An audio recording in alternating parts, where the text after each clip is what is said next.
Halo teman-teman semuanya, ketemu lagi dengan saya.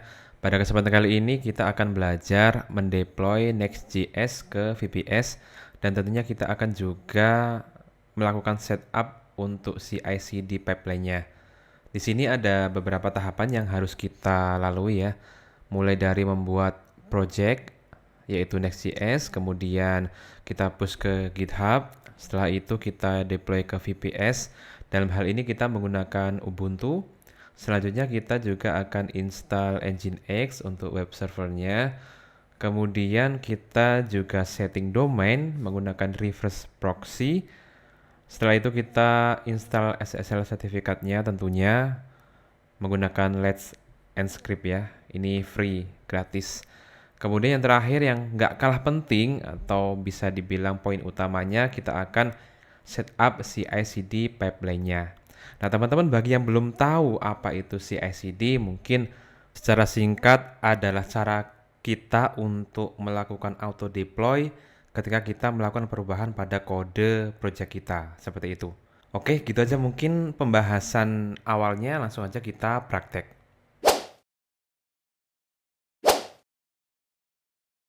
Oke, di sini kita buka terminal terlebih dahulu.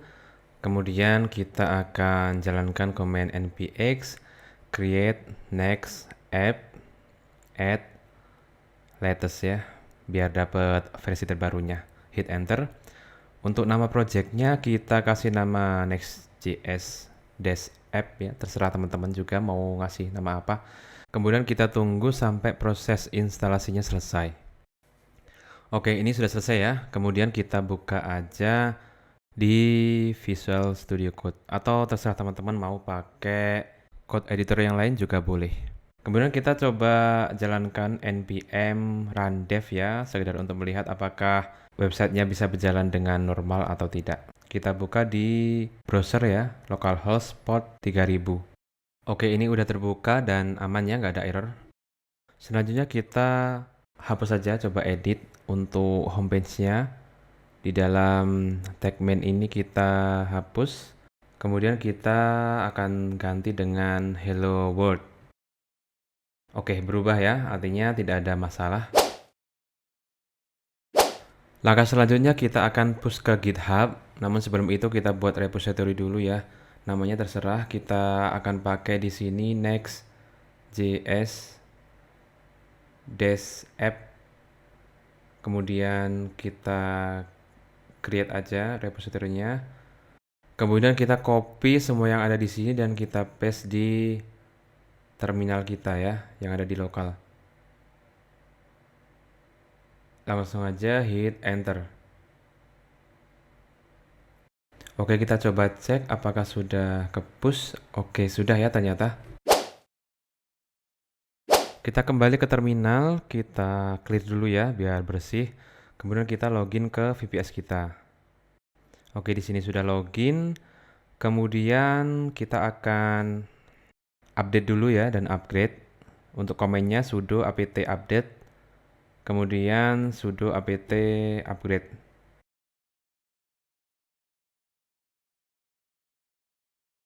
Kita clear dulu ya. Kemudian kita akan install Node.js-nya menggunakan nvm. Jadi kita install nvm terlebih dahulu ya. Untuk komennya seperti ini ya. Teman-teman bisa cek kodenya pada link di deskripsi ya. Atau bisa juga langsung ke halaman resmi dari nvm sendiri. Teman-teman bisa googling, di situ udah lengkap ya untuk dokumentasinya. Kita kembali ke terminal, kita langsung aja hit enter. Kemudian di sini ada perintah untuk menjalankan command export nvm dan seterusnya ya. Kita copy aja, kemudian paste, lalu hit enter. Kita akan cek untuk nvm-nya apakah sudah terinstall. Di sini sudah terinstall ya versi 0.40.1. Kemudian kita bisa langsung aja jalankan command nvm install dash dash lts ya. Kita akan install versi terakhir yang LTS. Kemudian kita cek untuk node-nya sama npm-nya, pastikan udah terinstall dengan benar. Kita clone dulu untuk project-nya yang ada di GitHub di folder var/www.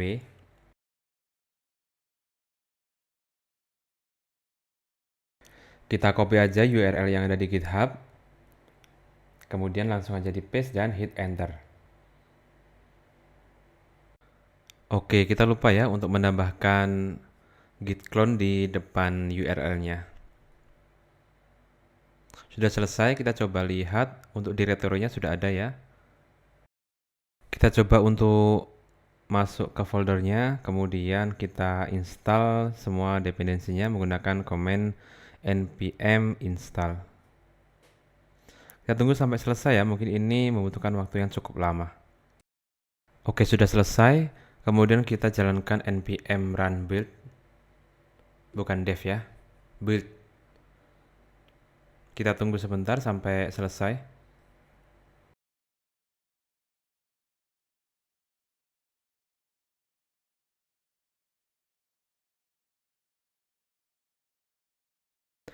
Sudah selesai, kemudian kita coba jalankan npm run dev. Oke, di sini kelihatannya port 3000-nya udah kepakai ya, jadi terpaksa kita pakai port 3001. Setelah itu kita akan coba cek, kita akses untuk URL-nya. Di sini saya menggunakan IP address dari VPS saya, mungkin berbeda dari yang teman-teman punya. Ini ada permasalahan security saja ya, karena kita belum SSL. Klik aja continue dan kita refresh. Oke, ini sudah aman ya. Namun di sini ada yang aneh ya, karena untuk yang lokalnya kita sudah edit homepage-nya menjadi hello world, tapi di sini ternyata nggak berubah.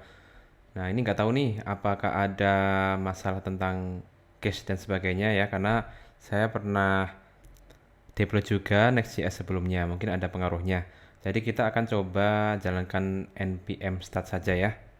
Di sini karena port 3000 udah kepake, jadi kita terpaksa harus pakai port 3001 atau teman-teman boleh pakai port yang lain ya. Kemudian kita push untuk perubahannya ke GitHub. Dari VPS kita pull agar kita bisa mendapatkan kode yang up to date. Ups, di sini salah ya, harusnya bukan master tapi main. Oke, sudah selesai, kemudian kita jalankan npm start. Di sini ada kesalahan ya, kayaknya harus build terlebih dahulu, jadi kita jalankan npm run build terlebih dahulu sebelum kita jalankan npm start. Kita tunggu sampai prosesnya selesai ya.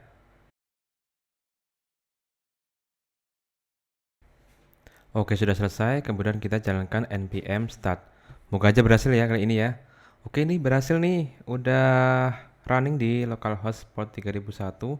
Kita coba cek di browser ya. Kita refresh. Oke, sudah update ya, hello world nggak kayak tadi. Nah, di sini ketika kita hentikan prosesnya, maka otomatis websitenya sudah nggak bisa diakses lagi ya, karena dia nggak bisa berjalan di background. Oleh sebab itu kita butuh satu package ya yang namanya pm2 agar nanti prosesnya bisa berjalan di belakang layar. Kita install aja package-nya, kemudian kita bisa tunggu. Nah, ini udah selesai ya. Kemudian kita jalankan Next.js-nya menggunakan pm2 dengan command pm2 start npm dash name, kita kasih nama ya. Namanya kita pakai Next.js app aja. Kemudian untuk komennya adalah start. Kita hit enter. Nah, muncul dua kan? Ternyata saya lupa untuk menghapus proses yang sebelumnya ya. Jadi tadi yang bikin port 3000-nya udah kepake ya ini. Jadi kita hapus dulu ya untuk yang sebelumnya. Untuk menghapus proses yang berjalan kita pakai delete ya. Jadi bukan remove. Nah, ini sudah terhapus, jadi tinggal satu aja proses yang sedang berjalan. Kita jalankan command pm2 startup ya, agar pm2 ini berjalan ketika di reboot. Kita perlu menambahkan command ini ya, tinggal di copy paste saja, kemudian hit enter. Oke, ini sudah selesai ya, kemudian kita jalankan pm2 save untuk nyimpen listnya. Selanjutnya kita akan setting untuk domainnya. Kebetulan ini saya sudah punya domain yang saya host di Hostinger ya. Langkah pertama kita install dulu Nginx ya. Nanti soalnya kita butuh reverse proxy-nya dari Nginx. Untuk komennya sudo apt install Nginx seperti ini, hit enter. Jika sudah, kita bisa cek versinya ya, untuk memastikan aja udah terinstall apa belum. Oh, di sini sudah terinstall ya. Kita jalankan Nginx dengan komen sudo systemctl start Nginx. Kemudian kita juga jalankan komen sudo systemctl enable Nginx gunanya agar Nginx start secara otomatis ketika VPS-nya di reboot. Kita jalankan sudo systemctl status Nginx untuk melihat apakah Nginx sudah berjalan. Di sini kita bisa lihat bahwa Nginx sudah running. Untuk mengatur reverse proxy-nya, kita membuat file baru ya, yaitu di folder etc Nginx sites available. Kemudian untuk nama filenya, biasanya saya pakai nama domain ya. Untuk kodenya sendiri seperti ini ya. Jadi yang pertama listen di port 80 yaitu HTTP. Kemudian untuk server name-nya kita isi domain kita. Kita masukkan dua ya, yang non www sama www. Kemudian untuk portnya jangan lupa, karena tadi kita setting portnya itu 3001, jadi kita harus rubah 3001. Tekan Ctrl X untuk keluar, kemudian kita tekan yes agar tersimpan. Kita clear dulu terminalnya. Selanjutnya kita akan buat symlink yang akan menghubungkan dari set available ke set enable.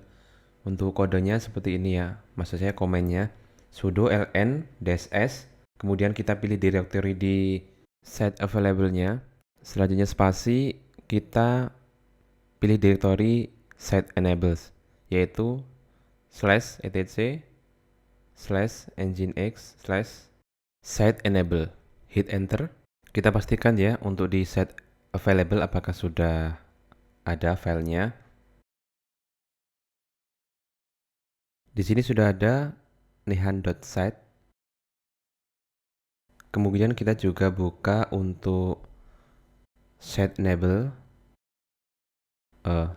Maksud saya set enable, bukan set available. Kita balik lagi ke directory sebelumnya.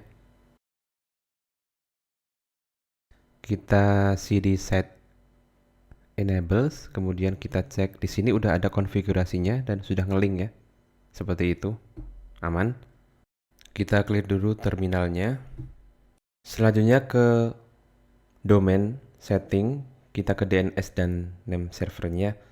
Perlu kita tambahkan untuk DNS recordnya. Untuk tipenya A, kemudian namanya add, kemudian mengarah ke IP dari VPS kita. Itu yang pertama. Yang kedua adalah kita ganti namanya menjadi www dan mengarah ke IP yang sama juga. Kita cek apakah sudah bisa diakses melalui domain. Dan ini nampaknya belum bisa ya. Kita kembali lagi ke terminal. Kita tes untuk konfigurasinya apakah sudah benar. Dengan komen sudo nginx-t. Ini nampaknya sudah betul ya. Kemudian kita coba restart Nginx-nya. Kembali ke browser, kita refresh. Sepertinya masih belum bisa. Kembali ke terminal dan kita cek untuk status firewall-nya. Di sini ketekannya nggak aktif ya, jadi mungkin kita perlu aktifkan terlebih dahulu. Hit yes, Y maksudnya. Nah, di sini firewall sudah aktif. Untuk statusnya di sini 80 ya, port 80 sudah low ya. Jadi harusnya sih bisa ini. Cek status. Nggak ada masalah. Kita restart lagi Nginx-nya. Kembali ke browser. Kita tunggu sampai bisa. Nah, ini nggak bisa, kita cek ya. Oh, ini HTTPS ya. Harusnya HTTP karena kita belum setting untuk SSL-nya. Kita hit enter. Nah, ini sudah bisa akhirnya. Kita cek www-nya. Sudah bisa juga ya. Oke, nggak ada masalah untuk domainnya. Kembali ke terminal. Kita clear dulu. Kita akan setting untuk SSL-nya, namun sebelum itu kita setting firewall-nya dulu. Kita allow untuk HTTPS. Kita cek statusnya. Di sini sudah ada ya, port 443 itu HTTPS. Kemudian kita install untuk SSL-nya menggunakan servbot. Kodenya seperti ini ya. Jadi sudo apt install servbot python 3 servbot nginx. Kita install sampai selesai.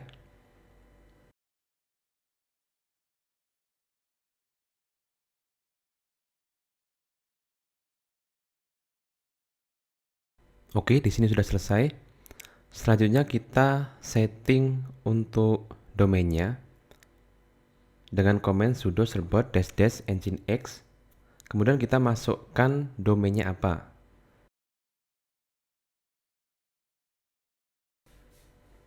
Di sini kita diminta untuk memasukkan email.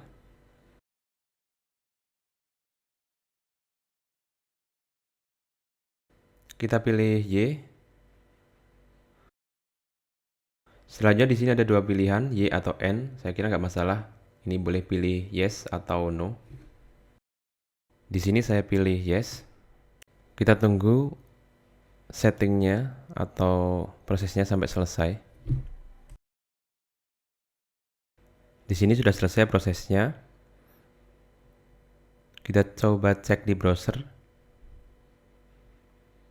Oke, kita lihat ya. Di sini sudah terinstall untuk SSL-nya. Kemudian kita coba yang www. Nah, belum bisa ya karena kita belum setting untuk yang www.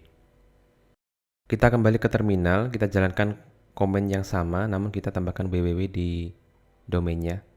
Kita tunggu prosesnya sampai selesai. Oke, di sini sudah selesai. Kita coba kembali lagi, kita refresh untuk yang www. Oke, di sini sudah bisa ya SSL-nya. Kembali ke terminal. Ada komen lagi yang perlu kita jalankan, yaitu sudo servbot renew dry run. Ini gunanya agar SSL-nya memperpanjang masanya ya ketika mau kedaluarsa secara otomatis tentunya. Oke, kita bakal masuk ke tahap terakhir dari tutorial kita ya. Kita akan setting untuk CI/CD-nya, tapi kita perlu exit dulu dari VPS-nya. Pertama kita harus buat private key sama public key ya. Ini gunanya untuk masuk ke VPS kita dengan cara yang lebih secure. Kita jalankan command ini untuk mengenerate private key dan public key. Hit enter. Kemudian di sini kita masukkan direktorinya ya. Saya akan tambahkan namanya aja ya. Mungkin di sini saya yang mau ubah adalah namanya. Saya ubah menjadi id underscore rsa kemudian underscore github. Parphrase-nya kita kosongi, langsung hit enter aja. Kemudian kita bisa cek di foldernya untuk dua file yang sudah di generate. Di sini saya sudah punya id rsa github, ini yang private, kemudian satunya lagi id rsa github.pub, ini yang public. Nantinya untuk public key-nya kita akan daftarkan di VPS-nya, kemudian yang private-nya kita akan masukkan di GitHub sebagai secret key. Kita kembali ke terminal dan login ke VPS kita. Di sini kita sudah login, kemudian kita buka file yang public key, kemudian kita copy semua yang ada di dalamnya. Kembali ke VPS, kita change direktorinya ke SSH. Kemudian kita cek di situ ada file yang namanya authorized key. Kita buka. Kemudian kita paste di bawah ya di sini untuk public key yang sudah kita copy tadi. Ctrl X yes agar bisa tersimpan. Oke, di sini kita sudah daftarkan untuk public key-nya. Selanjutnya kita kembali ke VS Code. Kita buat folder ya, satu folder di root directory-nya yaitu .github. Kemudian di dalamnya kita buat folder lagi yaitu workflows. Di dalamnya kita akan buat dua file ya, tapi kita buat satu dulu, yaitu yang pertama adalah ci.yml. Untuk kodenya seperti ini ya, jadi kode ini jalankan ketika branch main-nya di push, kemudian jobs-nya itu melakukan build yang dijalankan di Ubuntu.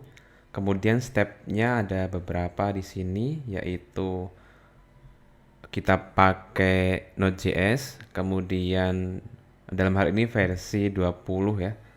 Kemudian kita jalankan command npm install, kemudian npm run build, kemudian yang terakhir npm lin. Seperti itu ya. Kita push dulu kodenya ke GitHub karena ada perubahan ya. Kita menambahkan satu file ci.yml ini. Kita commit untuk namanya, keterangannya itu serah teman-teman ya. Yang penting ke push ke repository kita. Kita cek ke repository kita, kemudian klik menu action. Di sini ada actionnya jalan ya, yaitu CI yang sudah kita buat tadi. Di sini dia menjalankan npm install, kemudian nanti juga akan menjalankan npm run build dan npm lin. Oke, nampaknya di sini terjadi error ya. Kalau kita lihat di sini keterangannya unknown command lin, berarti kayaknya ada yang salah deh. Kita kembali lagi ke VS Code ya. Nah, di sini ada kesalahan. Harusnya npm run lin ya, jadi bukan npm lin. Kita push lagi ya, karena ada kesalahan. Ingat bahwasanya tadi ketika branch main di push akan ke-trigger untuk CI-nya. Nah, ini untuk commitan kita yang terakhir juga jalan ya. Jadi di sini harusnya nggak ada masalah karena kode kita sudah kita perbaiki tadi. Oke, sudah selesai dan di sini nggak ada error. Jadi kode kita sudah berhasil. Kita kembali ke VS Code, kita tambahkan satu file lagi yaitu cd.yml. Ini untuk CD-nya. Jadi di sini sama ya triggernya ketika branch main di push, kemudian jobsnya yaitu melakukan build yang dijalankan di Ubuntu. Kemudian di sini menggunakan SSH. Dalam hal ini kita gunakan package dari Appleboy. Di sini kita bisa akses VPS melalui SSH. Nah, di sini ada variabel host, username sama private key yang harus kita setting di secret dari GitHub kita. Kemudian untuk step by stepnya kita cd atau pindah directory ke next.js dash app. Namun sebelumnya kayaknya ada /var/www ya. Kemudian kita pull, kemudian kita cek statusnya, kemudian kita install semua dependensinya, kemudian kita run build, dan yang terakhir kita restart VM2-nya. Kita kembali ke GitHub, kita tambahkan untuk secretnya, tadi ada 3. Yang pertama host, yaitu IP public dari VPS kita. Kemudian yang kedua adalah username ya, username dari VPS tentunya. Kemudian yang terakhir adalah private key. Nah, private key ini diambil dari tadi yang kita generate di awal. Kita buka, kemudian kita copy semua kode yang ada di dalam. Kemudian kita paste di sini ya di value-nya. Kita tambahkan secret. Oke, sudah kita tambahkan ya. Eh, secret ini nggak boleh diketahui orang lainnya, jadi memang harus benar-benar rahasia. Kita kembali lagi ke VS Code, kemudian kita commit, kemudian push kembali ke repository yang kita miliki. Kita cek kembali di action. Di sini sudah ada dua, yaitu untuk CI dan CD-nya. Kita cek untuk CD-nya apakah berjalan sesuai dengan yang kita harapkan atau enggak ya. Oke, kita lihat sejauh ini nggak ada error sama sekali. Oh, ini untuk CI-nya ternyata tadi ya. Kita buka CD-nya. Tidak ada error, aman. Kita kembali ke VS Code. Kita akan coba lakukan kesalahan di sini. Dengan harapan nanti kalau ada kesalahan atau error di kode, maka itu nggak akan sampai ke build di production-nya. Kita add, kemudian commit dan push ke repository kita ya. Di sini tentunya ada workflow yang sedang jalan untuk CI dan CD-nya. Untuk CI harusnya gagal di sini ya. Dan untuk CD sebenarnya pengennya juga seperti itu. Jadi jangan sampai kesalahannya sampai ke build di production-nya apalagi. Di sini aman untuk CI-nya, nggak ke build. Kemudian untuk CD-nya, nah ini yang bermasalah ya. Karena ini salah kan, harusnya itu nggak ke build sampai ke production. Dan kalau kita cek di websitenya pasti error karena memang ada kode kita yang salah. Ini harus kita perbaiki dari workflow-nya. Kembali ke VS Code. Di sini kita benerin dulu ya untuk kode yang kita sengaja errorkan tadi. Kemudian kita menuju cd.yml. Di sini kita perlu step tambahan sebelum kita deploy menggunakan SSH. Ini adalah step yang harus kita tambahkan. Yang pertama kita check out, kemudian install dependency, dan yang gak kalah penting adalah kita build dulu. Di sini kita perlu memperbaiki untuk indentasinya. Jangan lupa kita commit, kemudian kita push kembali. Kita cek kembali di actionnya, semoga nggak ada masalah di sini. Aman. Kita coba refresh lagi browsernya. Oke, normal ya. Kita kembali ke VS Code dan kita lakukan uji coba kesalahan kembali.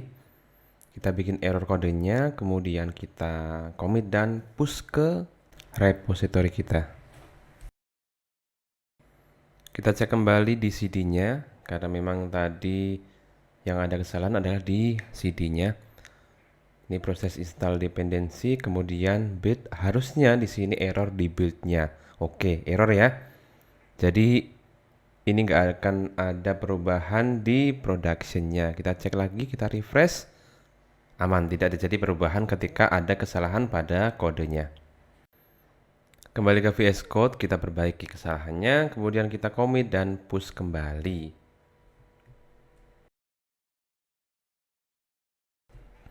Kita cek di CD-nya.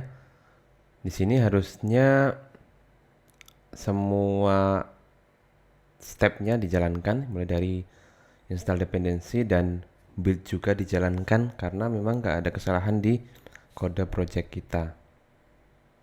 Kita tunggu ya sampai selesai.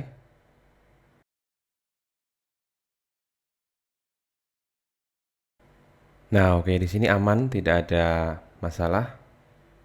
Kita cek di websitenya, juga tidak ada problem sama sekali. Oke, itu aja mungkin tutorial kali ini. Ada banyak banget yang kita pelajari mulai dari awal sampai akhir. Semoga bisa bermanfaat bagi teman-teman semuanya. Sampai ketemu lagi di video selanjutnya dan bye-bye.